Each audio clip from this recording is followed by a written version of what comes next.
তুমি স্টুডেন্ট? হ্যাঁ আমি স্টুডেন্ট। কোথায় পড়ো? আমি ইউনিভার্সিটি অফ এশিয়া এটা কাছে নিতে হবে। হ্যাঁ, ইউনিভার্সিটি অফ এশিয়া প্যাসিফিকের স্টুডেন্ট, ইংলিশ আচ্ছা। ডিপার্টমেন্টে। এটা কোথায়? এটা হচ্ছে ফার্ম গেট, গ্রিন রোডের এখানে আচ্ছা। পান্থপথে। তুমি এখানে কোথায় থাকো? আমি এখানে পুরান কচু খেতে থাকি। পুরান কচু খেতে? জি। এটা তো ভাষানটেকের বাইরে পড়লো। ক্যান্টনমেন্টের অপোজিটে পুরান কচু ক্ষেত, মুসলিম তাহলে মডার্ন তুমি কি এরিয়াটা। ভাষানটেকের সমস্যা কি জানো? আমাদের এইদিকে তো স্লাম এরিয়া, মানে মানে বলতে বস্তি এরিয়াটা বেশি। তো সাধারণ মানুষের মানে আমাদের ক্যান্টনমেন্টের ভিতরের এরিয়াটা খুব সুন্দর, গুছানো পরিবেশ, সুন্দর পরিবেশ। তো এই দিকের পরিবেশটা যদি আরেকটু সুন্দর হতো, সেক্ষেত্রে আমাদের মানে পুরো জোনটা একই রকম দেখা যেত, সুন্দর দেখা যেত।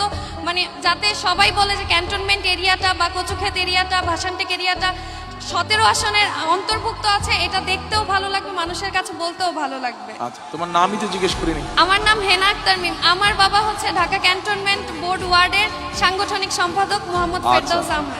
আচ্ছা, এই যে আমাদের এই বোন একটা কথা বললো, এইটার সাথে মোটামুটি কি আপনারা এই এলাকাবাসী একমত?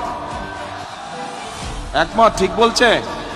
আচ্ছা ঠিক আছে, ওকে, বসো তুমি এবার। ঠিক আছে।